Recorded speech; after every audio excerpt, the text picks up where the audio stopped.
안녕하십니까. 붓단나라 대표 중각입니다. 지난 시간에 불교에서 부처님이 해결하려고 했던 생사란 어떤 것인가, 구체적으로 생사가 무엇인가, 이것에 대해서 이야기를 해봤는데, 네. 결국은 우리가 생사를 극복해서 얻는 것을 열반이라고 표현하지 않습니까? 네.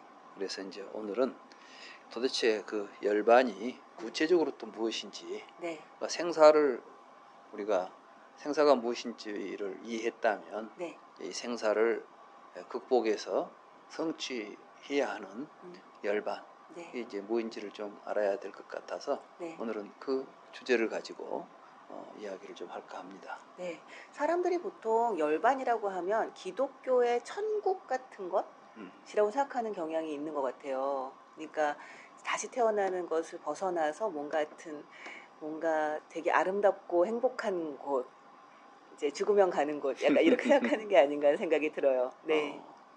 그렇죠. 이제 생사의 세계가 고해라면 네. 열반의 세계는 낙토, 그렇죠. 저 행복한 곳이다. 고통도 없고. 네. 네. 그래서 이제 생사를 버리고 열반을 얻는다. 이렇게 말하면 그럼 생사는 무엇인데 버리고 열반을 어떻게 얻는 것인지. 네. 물론 지난 시간에 생사라는 것은 우리가 나라는 허상을 잡고 네. 그걸 존재한다고 믿고 있을 때 그때 우리들의 삶 속에 나타나는 고통의 구조다. 네. 이러한 고통으로부터 벗어나는 것이다. 그러면 그런 고통으로부터 벗어나면 구체적으로 어떤 세상이 나온단 말인가. 우리 이제 이런 게 좀 네. 불교를 공부하는 사람들은 분명히 좀 알고 가야 될 부분이라고 생각을 합니다. 네. 네. 좀 바꾸어 말하면 열반은 불교 공부의 목적이라고 말할 수 있겠죠. 그렇죠. 예. 우리가 이제 어떤 목적지를 향해서 길을 간다고 가정을 해보면 내가 가고자 하는 목적지에 대해서 알지 못한다면 그 목적지를 찾아갈 수 있을까요? 찾아가기 어렵겠죠. 네. 첫째는 우리가 어떤 목적지를 향해서 갈 때는 네. 목적지가 어디에 있는지, 어떻게 생겼는지, 어느 길로 가야 되는지 이런 걸 그쵸. 알아야 될 것입니다. 네. 네. 그래서 부처님께서 도라는 말씀을 하셨잖아요. 발정도. 네. 그럼 그 도라는 것은 어떤 네. 목적지를 향해서 난 길이다 이런 뜻 아니겠습니까? 그래서 먼저 우리는 이제 열반을 목적으로 해서 불교 수행을 한다고 하면은 네. 열반이 무엇인지에 대해서 정확한 이해를 해야 된다고 저는 생각을 합니다. 네. 네. 근데 어떤 사람들은 열반을 얻어봐야 알지 열반을 얻기 전에 어떻게 열반을 아느냐 뭐 이런 이제 식으로 이해를 하고 네. 그냥 열반을 향해서 가다 보면 열반이 언제 나오기를 기다린단 말이죠. 근데 그것은 옳지 않아요. 바른 태도가 아니죠. 쉽게 말하면 서울을 찾아가는 사람이 네. 서울이 어떻게 생긴 줄을 모르고 간다면 서울을 보고도 지나칠 거예요. 그렇죠. 또 혼자 자기 마음대로 서울을 상상하고 간다면 네. 진짜 서울을 보고도 이건 아니야라고 가버릴 거 아니에요. 그럴 수도 있죠. 그러니까 우리가 지금 불교 공부를 하면서 네. 열반을 성취하겠다라고 이야기하면서도 네. 그러면 부처님께서 우리에게 제시한 열반이 과연 무엇인지를 정확하게 안 다음에 그건 나도 그거 얻고 싶어. 그래야 수행을 하는 건데 네. 그냥 열반이 있다. 열반은 단어일 뿐이에요. 열반에 대한 구체적인 내용은 자기가 상상할 수도 있고 네.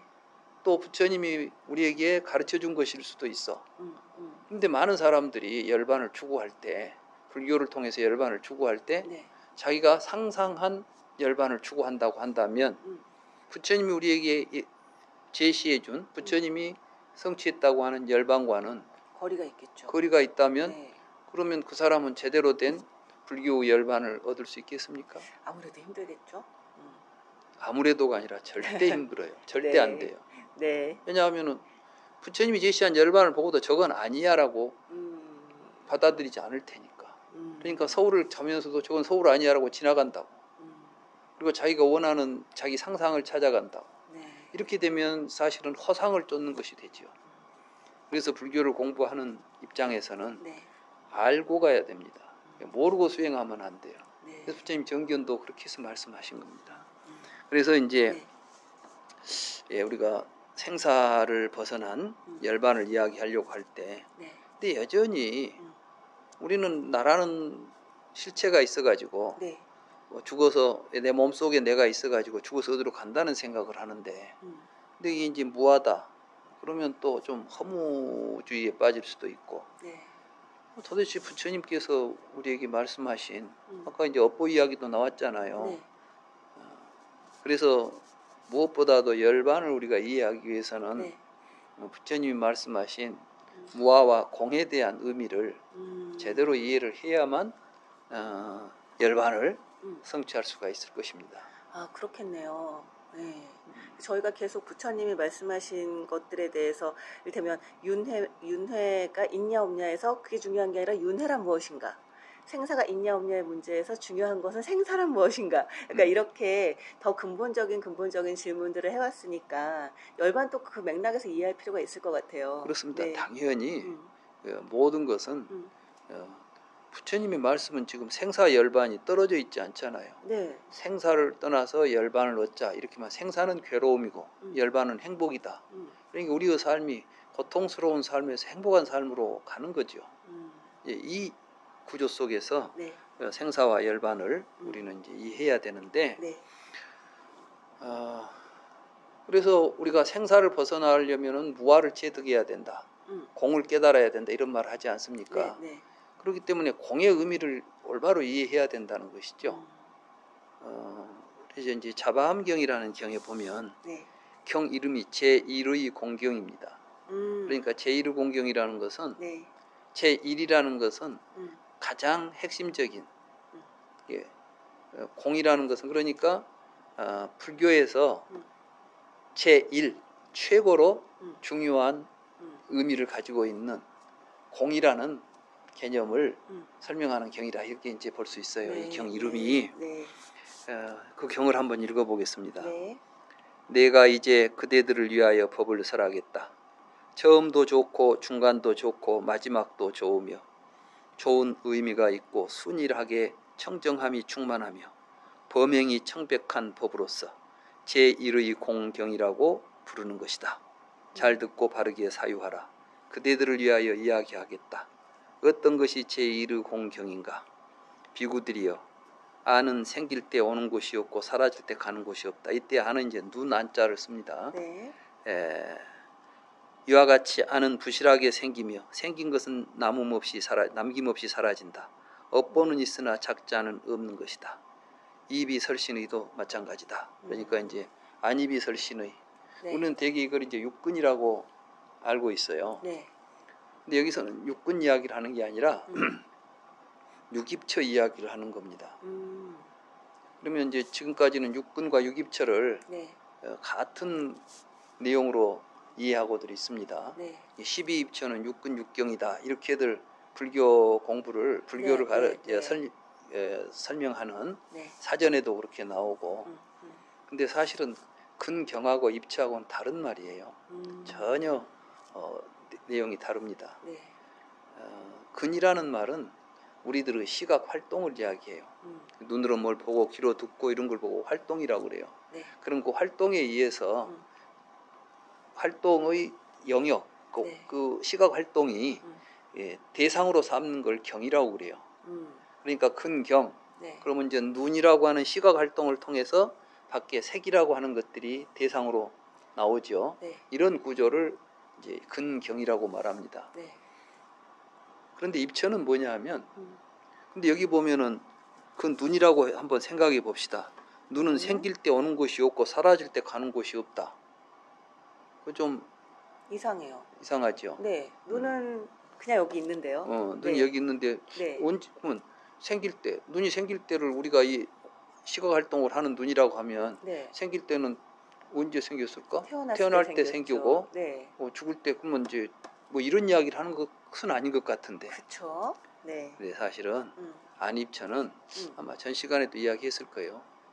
볼 때 보는 내가 머물고 있다는 생각이에요.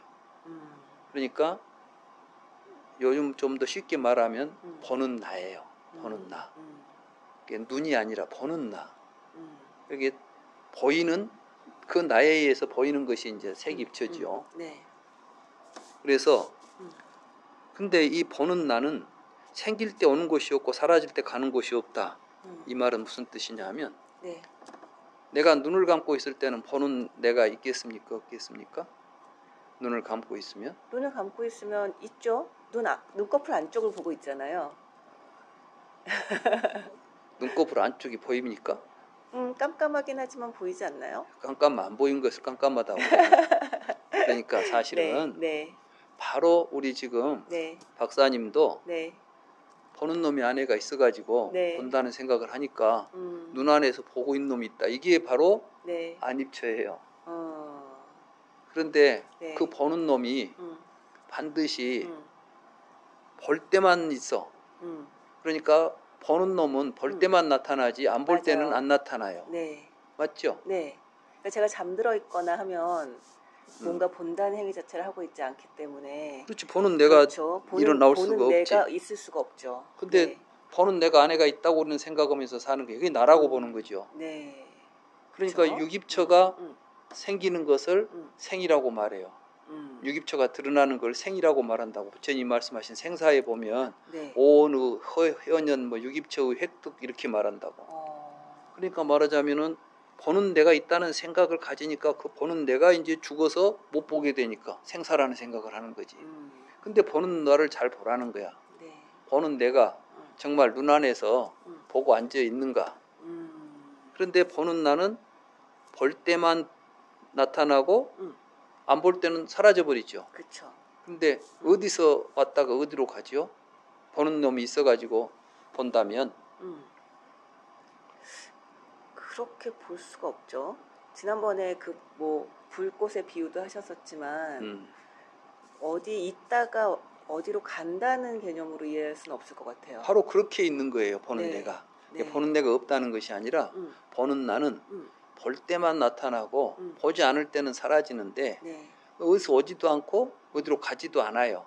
그럼 오지도 않고 가지도 않았다는 것은 시간적으로 전속하고 있는 존재가 아니죠. 그렇죠. 볼 때만 나타나고 보지 않으면 사라진다. 그 이야기를 하는 거예요.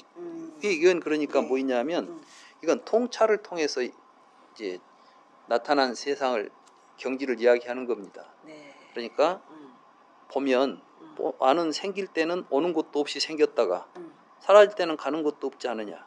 이와 같이 안은 부실하게 생긴다. 이 말은 무엇이냐면 실체로서 생기고 없어지는 것이 아니라 네. 실체 없이 그냥 나타났다 사라지는 것이며 네. 생긴 다음에는 남김없이 사라져버려. 보는 내가 네. 사라진 뒤에 뭔 흔적을 남기느냐. 전혀 없이 사라진다는 거예요. 그렇기 때문에 네. 보는 놈, 이걸 우리는 작자라고 부르잖아요. 네. 뭔 일을 하는 행위의 주체. 근데 보는 일은 있으나 내가 보니까 보는 일은 있잖아요. 맞아요. 보는 일로서 보는 놈이 나타나지 않아. 엿보야. 그러나 보고 있는 놈이 있지는 않다. 네. 그러니까 보니까 보는 놈이 나타나는 것이지 보는 놈이 보는 것이 아니다. 이 이야기를 이게 공이에요. 네. 이게 공의 의미는 내가 없다는 이야기가 아니라 네. 보는 나는 보기 때문에 나타난다. 그러니까 삶이 나지 살고 있는 존재가 나라는 존재가 살고 있는 게 아니다. 네. 이 이야기하고 같은 맥락에서 공을 이야기한 겁니다. 네. 그렇기 때문에 네. 보는 행위의 주체로서 자아는 절대 존재하지 않는다는 것이 다만 행위가 있을 뿐이다. 그러니까 네. 우리는 삶이 있지 살고 있는 놈이 없다. 그래서 우리가 정말 중요하게 생각해야 될 것은 나의 존재가 아니라 나의 삶인 거예요. 그래서 이제 근데 이런 이야기는 요즘 이제 그 인지과학자들이 인지과학은 철학의 인식과 인식론하고 네. 좀 다른 차원에서 우리의 인지 현상을 다루는 겁니다. 네. 인식론은 철학적으로 주관이 객관에 대해서 어떻게 밖에 있는 존재를 우리 안에 있는 자아가 그것을 파악해내는가, 인식하는가, 이걸 다루는 학문이 철학적으로는 인식론이었습니다. 네. 그래서 인식론에서는 인식론의 전제 조건은 주관과 객관이 분리되어 있다는 사실을 전제하고 있어요. 그걸 네. 내가 지각을 통해서 네. 인식하는데 그 인식이 어떤 구조 속에서 어떻게 일어나는가를 다루는 것이 네. 인식론이라는 철학적 학문인데, 네. 근데 과학자들이 인지과학자, 특히 이제 저기 산티아고 칠레 네. 그 산티아고 학파의 이제 의과대학 교수로 알고 있는데 네. 마투라나라고 하는 분이 여러 가지 이제 그 생리학적인 실험을 하다가 인간의 인지에 대해서 네. 인간이 뭔가를 안다고 하는 것이 이걸 과학적으로 해명하기 시작했어요. 그래서 이제 어떤 이제 결론에 도달했냐면 네. 우리가 볼 수 있는 세계는 우리 마음 안의 세계지 마음 밖의 세계는 볼 수 없더라는 겁니다. 오직 우리에게 드러나는 모든 인지 현상은 네. 우리 의식 안에서의 현상이었지 네. 밖에 있는 것은 전혀, 그래서 이걸 보고 인지의 폐쇄성이라고 그래요. 밖에 있는 무엇을 보는 게 아니라 네. 내가 볼 수 있는 것은 내 안에 있는 인지 구조 안에서 형성된 것만 보는 겁니다. 네. 그러니까 생명인 사람은 생명으로서 인식한 내용만 보는 것이지 그걸 넘어서 볼 수가 없는 거죠. 이해가 되십니까? 네. 네. 좀 어렵지만 무슨 말인지 알 것 같아요. 그렇죠. 네. 그러면 나는 생명이 아니니까 그대로 본다? 아니, 내가 보고 있는 세계 구조에서 내가 생명이 맞아요. 아니지. 맞아요. 꿀벌은 우리보다 더 넓은 영역을 봐요. 자외선까지 본대요. 네.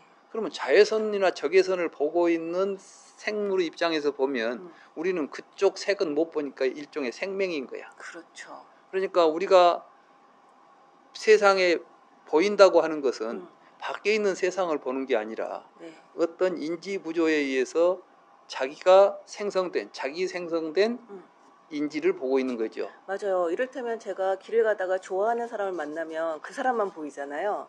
주변에 이제 다른 사람들은 잘 안 보이고, 아니면 길을 가다가 뭐 이를테면 굉장히 잘생긴 차은우 같은 연예인이 딱 나타나면 연예인만 딱 보이고 주변은 다 이렇게 오징어로 보인다던가 이렇게 되잖아요.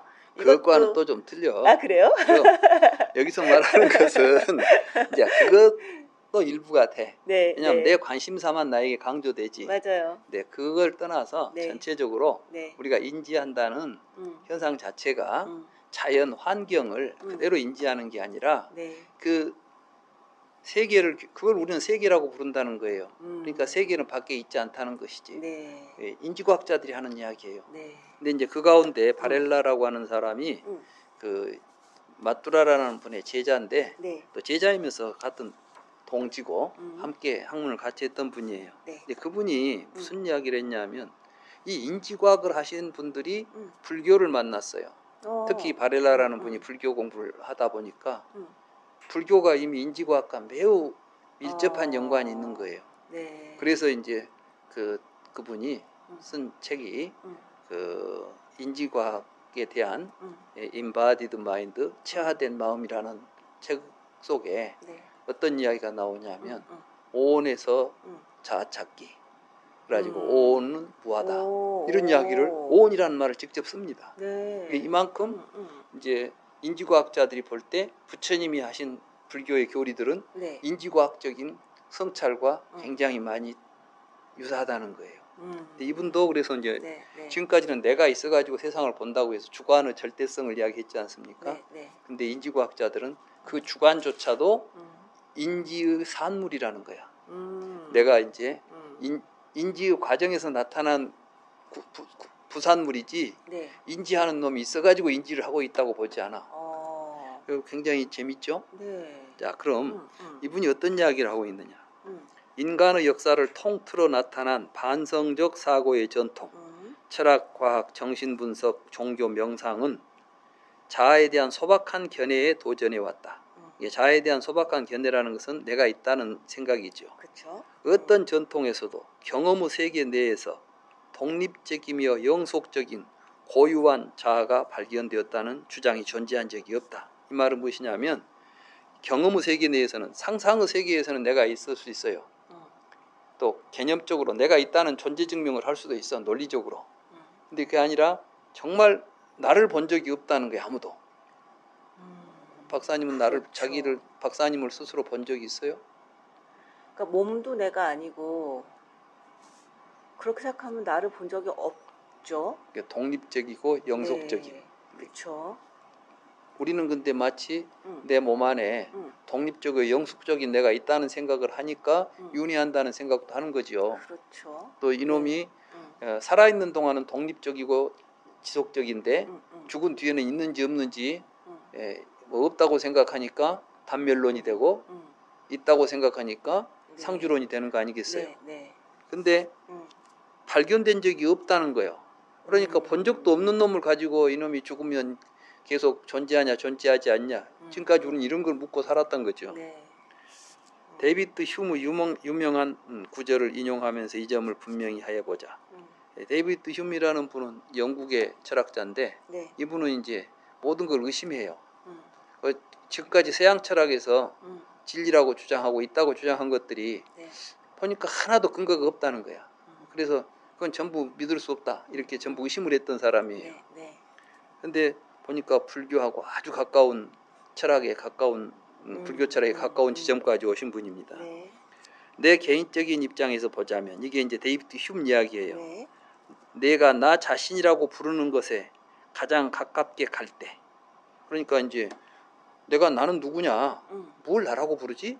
가장 가까이 가서 보니까 나는 항상 뜨거움 또는 차가움, 빛 또는 어두움, 사랑 또는 미움, 고통 또는 기쁨을 이러한 지각을 더듬어가고 있을 뿐이다. 이 말은 뭐냐면은 뭐 내가 뜨겁잖아요. 뜨거울 때 내가 느껴지는 거야. 뭘 볼 때 지각을 통해서인지 이때 내가 느껴지는데 그때 나는 뜨거우니까 뜨거움을 내가 느끼고 있다고는 느끼고 있지만 내가 아직 보이는 건 아니죠. 뜨거움을 통해서 나라는 생각 우리가 일으키는 거죠. 그쵸. 전부. 내가 너무 뜨겁다. 지금 뜨거워. 그쵸. 더워. 추워. 네. 막 이런 이야기 하잖아. 네. 고통. 괴로울 때 나는 괴롭다. 기쁠 때 나는 즐겁다. 이럴 때 나라는 것에, 그러니까 이건 지각을 우리가 지금 더듬고 있지 그 안에 내는 안 보이는 거야. 뜨거움을 느끼고 있는 내가 있는 것은 같은데 느낌은 있는데 뜨거운 놈은 안 보이는 거지. 그쵸. 실제로 우리가 경험할 수 있는 것은 뜨거움이지 뜨거운 놈을 느끼고 있는 나는 아닌 거예요. 그래서 나는 이러한 지각 없이 나 자신을 포착한 적이 없으며 이러한 지각 이외에 아무것도 관찰한 것이 없다. 이러한 통찰은 이게 이제 휴메의 이러한 통찰은 자아에 대한 우리의 지속적인 확신과 정면으로 대립하고 있다. 그러니까 우리는 내가 있어가지고 느낀 줄 알았더니 느낌을 가서 보니까 느낌만 보이지 그걸 느끼는 나는 전혀 우리가 볼 수 없는 거죠. 네. 그래서 이제 이게 붓다의 무아의 말씀, 네. 엿보는 있으나 작자는 없다. 맞아요. 그건 느끼고는 있지만 느낀 놈은 없다는 이야기야. 이래서 휴무 이야기가 너무 유사하지 않겠습니까? 네, 진짜 많이 와닿네요. 정말 그런 것 같아요. 네. 그래서 우리는 항상 내가 뭐 보고 듣고 냄새 맡고 있다고 느끼고 있지만 사실 우리가 볼 수 있는 것은 보고 듣고 냄새 맡고 보고 있다는 사실이지 그걸 보고 있는 놈은 본 적이 없다니까. 그렇죠. 이런 거예요. 그래서 우리는 행위를 할 때 그 행위의 중심에 나라는 자아가 있다고 생각하고 있지만 사실은 그거는 지각이 나타날 때만 잠깐 나타나는 생각이에요. 뜨거울 때 뜨거워. 내가 뜨거워하는 것 내가 있는 것처럼 느끼지만 이게 아까 말한 아니에요. 보는 데가 있는 것 같지만 그놈은 볼 때만 나타나지. 우리가 지각 속에서만 우리에게 포착되지 지각이 사라지고 나면 전혀 자취도 없고 알 수 없는 존재죠. 그런데 이제 서양에서는 데카르트라는 철학자가 나는 생각한다, 고로 존재한다. 그쵸. 그래서 정신적 실체로서 자아가 있다는 강한 주장을 했고 그것이 지금 우리가 말하는 자아 개념의 핵으로 많이 작용하죠. 그쵸. 그런데 이제 바렐라는 그래서 이런 바렐라는 데카르트에 대해서 이런 비판을 합니다. 데카르트는 너무 빨리 중단하였다. 그의 나는 생각한다. 그러므로 존재한다는 생각하는 존재인 나의 본성을 다루지 않은 채 그냥 내버려 두고 있다. 그러니까 생각하는 나는 도대체 뭐냐가 아니라 데카르트는 그랬죠. 그러니까 나는 생각한다. 그러니까 내가 있다고 이걸로 해서 끝났어. 근데 실은 데카르트가 발견한 것은 나를 봤습니까? 생각한다는 사실을 봤습니까? 생각한다는 것을 본 거죠. 그래, 생각한다는 것은 업을, 내가 생각하고 있는 업은 봤지만 그렇죠. 그 업을 짓고 있는 나는 보지 못했는데 네. 그냥 거기서 나를, 그러니까 생각하는 존재가 있다. 예. 그거에 나다 이렇게 말해버린 거예요. 그렇죠. 근데 이 말은 알고 보면 굉장히 큰 모순이 있는 말이에요. 그 무슨 뜻이냐 하면 네. 만약에 정신은 생각하는 실체라고 한다면 네. 정신의 본성은 생각하는 놈이죠. 네. 그러면 생각 안 할 수 있겠어요? 생각하는 놈인데 본래? 그럼 생각하지 않을 땐 내가 없어진다는 얘기가 돼버리는 건가요? 그렇죠? 그렇지. 생각하는 것이 물질은 연장을 가진 실체고 네. 데카르트가 그렇게 말했어요. 정신은 사유하는 실체다 이렇게 말했거든. 연장을 가졌다는 것은 크기를 가진 거예요. 네. 지금 여기 이 종이는 일정한 크기를 가지고 있는데 맞아요. 네. 이것은 내가 보든 안 보든 언제든지 크기를 이대로 가지고 있죠. 근데 생각하는 정신이 있다고 한다면 네. 이 종이만큼 생각만 해야 돼, 그놈은. 근데 우리 안에 그 생각하는 내가 있대요. 그러면 박사님은 낮이나 밤이나 잠잘 때나 언제나 계속 생각만 하고 있나요? 아닌데요. 생각이 없을 때가 더 많은 것 같은데요. 그렇잖아. 네. 그러면 생각하는 놈은 어디로 갔어 그때는? 그러게요. 그럼 생각 안 하는 놈을 생각하는 실체라고 말할 수 없겠죠. 그러니까 사실은 그 데카르트의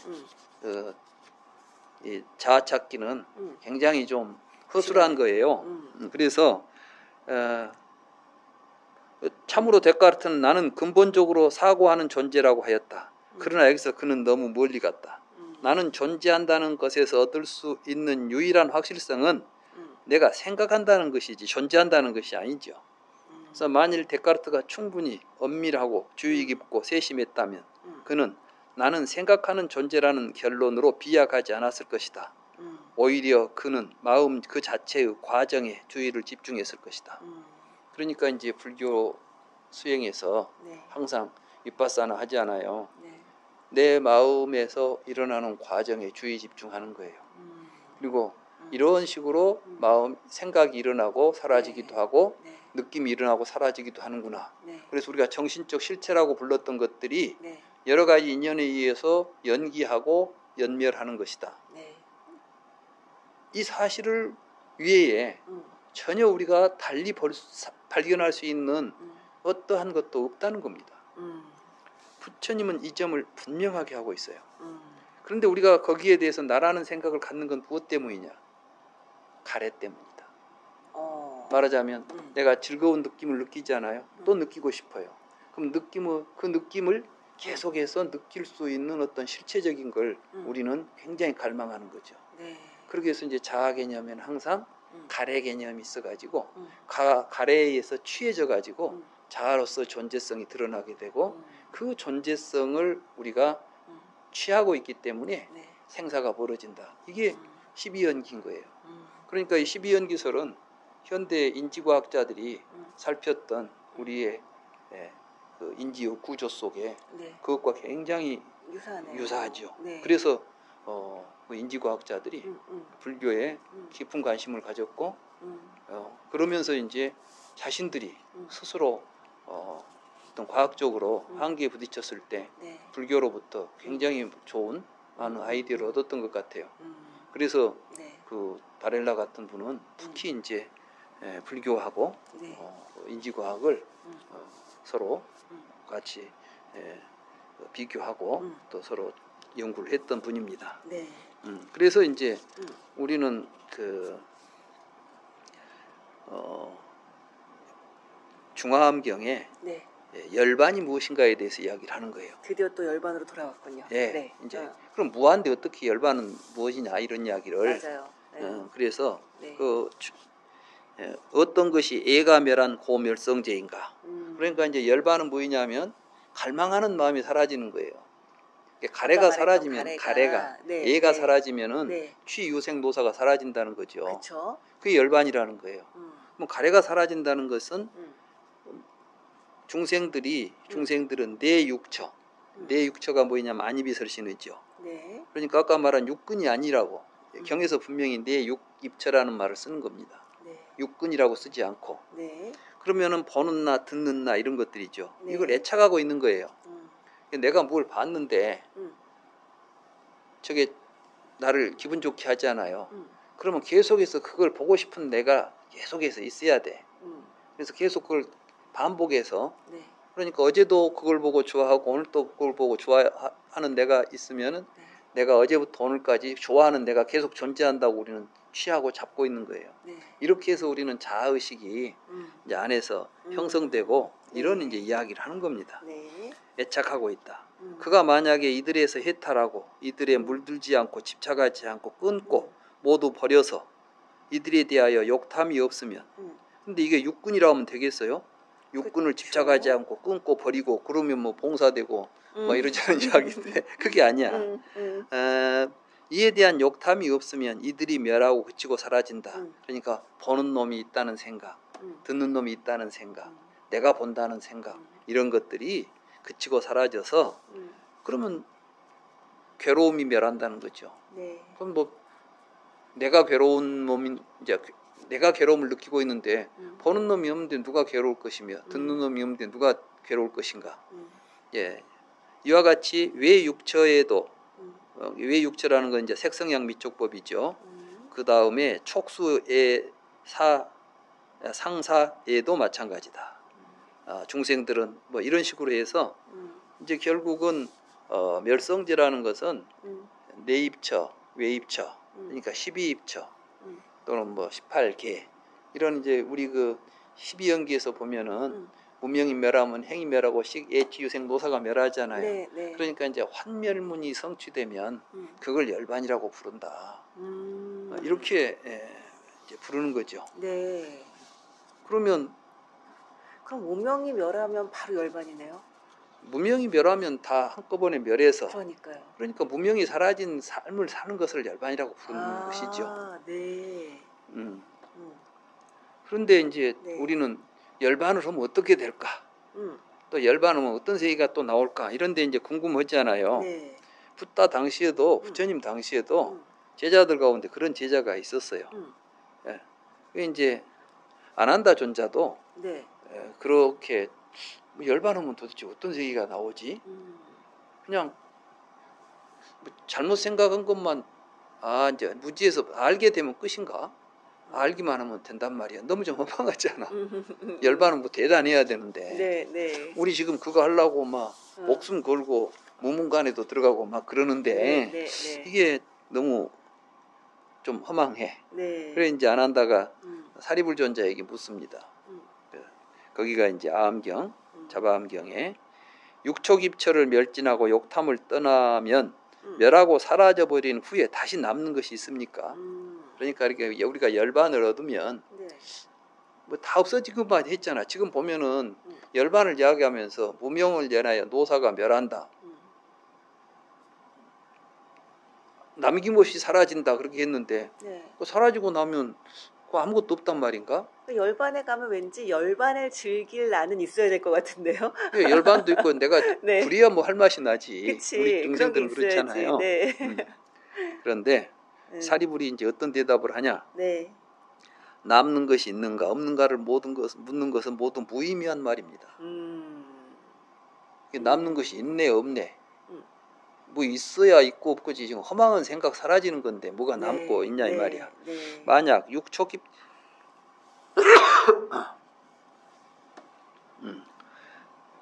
예, 만약에 육촉입처를 멸진하고 욕탐을 떠나면 육촉입처에서 생긴 모든 것이 멸하여 사라진 후에 모든 허위를 떠나 이게 거짓, 네. 거짓을 떠나서 반열반을 얻게 된다고 말한다면 이것이 붓다의 말씀입니다.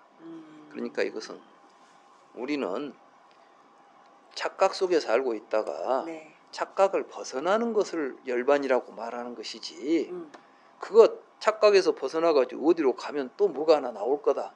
그러니까 열반을 하고 났더니 뭔 새로운 세계가 보였다. 그러면 이제 그건 문제가 생긴 거예요. 그건 부처님 말씀이 아니라는 거예요. 네. 우리는 마치 근데 열반의 경지를 보고 왔네. 열반의 경지가 뭐 선정에 들어가면 이런 경지가 나오네. 이건 다 네. 불교의 선정은 허상을 지워가는 것이지 음. 뭐 하나 새로운 것을 보는 세계가 아니에요. 음. 그래서 명상을 하다가 깨달아서 뭔 세계를 내가 보고 왔다 그러면 그건 잘못 본 거예요. 허상을 또 하나 만들어 버린 거예요. 여기서 보면 네. 이제 그래서 결국은 음. 중생의 세계, 생사의 세계와 열반의 세계는 둘이 아니에요. 생사의 세계는 지금 우리가 보고 있는 이 세계를 거짓된 생각으로 보고 있는 것이고, 네. 정견으로 보면 이게 열반이고, 세계고. 무명으로 보면 이게 바로 생사거라. 그러니까 정견을 통해서 정사유, 정어, 정업정 이렇게 살아가는 팔정도가 곧 열반이에요. 그러니까 팔정도를 통해서 열반을 얻는 것이 아니라 팔정도의 삶이 완성되는 걸 열반이라고 부르는 것입니다. 그러니까 우리가 업보는 시나 작자는 없다 그랬잖아요. 네. 팔정도가 제대로 실현되는 것이 네. 열반이야. 그러니까 우리는 사람들은 그런데 네. 이제 결론이 나면 네. 끝나면 이제 안 하려고 그래. 근데 우리가 살자고 한 거 아니에요. 살자고. 그쵸. 네. 존재가 된다면 네. 이제 생각해 봅시다. 내가 의사가 되고 싶었어. 네. 의사라는 존재가 되고 싶으면 이 사람은 의과대학 나와가지고 의사 자격증 따면 공부 이제 그만해. 그냥 의사라는 존재가 됐으니까 더 이상 될 것이 없잖아요. 근데 만약에 병을 치료하는 것을 목적으로 해서 이게 작자가 아니라 업보를 중심으로 해서 공부를 한 사람은 그쵸. 의과대학 나왔다고 해서 공부가 끝났을까요? 아니죠. 평생 해야죠. 그렇지. 그렇게 우리가 열반을 얻어서 더 이상 할 일이 없으면 죽어야 돼. 근데 열반은 더 이상 할 일 없는 것이 아니라 네. 바로 바른 삶을 흠집 없이 온전하게 바른 삶을 살 수 있는 걸 열반이라고 네. 불러요. 네. 그러니까 열반은 바른 삶으로 네. 귀결되는 것이지 열반을 통해서 뭘 얻는 것이 아니에요. 네. 생사가 허망한 것이니까 네. 허망한 생사를 버리면 진실된 삶이 드러나는 것이지. 네. 그러니까 결국 허망한 삶이 생사라면 네. 진실된 삶이 열반이다. 이렇게 이제 우리는 그러니까 우리가 수행을 할 때 네. 내가 진실된 삶을 목적으로 해서 공부를 해야 되지 않겠어요? 그쵸. 그런데 열반의 경지를 하나 얻어보려고 공부를 하고 있으면 그건 사실은 이제 그런 생각을 가진 분들이 들을 때는 그냥 이렇게 먹고 사는 이야기가 그거 하자고 바르게 얻든 못 얻든 간에 이런 건 시시해 보여요. 네, 그쵸. 왠지 근데- 젖과 꿀이 흐르는 땅을 가야 될 것 같아요. 근데 네. 정말 중요하고 네. 또 어려운 게 바른 삶을 사는 일입니다. 그리고 우리가 이제 바른 삶, 네. 부처님은 그걸 팔정도라고 이야기했지 않습니까? 네. 그래서 부처님께서 모든 경에서 열반에 이르는 유일한 길은 팔정도다. 이렇게 말씀하신 거예요. 네. 그러니까 네. 이제 열반과 네. 생사에 대한 네. 분명한 이해를 가지고 네. 우리가 생사를 버리고 열반을 얻는 그런 공부를 해야 되겠습니다. 네. 그래야겠습니다. 오늘 뭐 이야기들이 재미가 있었는지 모르겠습니다. 네, 오늘 공부는 또 여기까지 하죠. 네.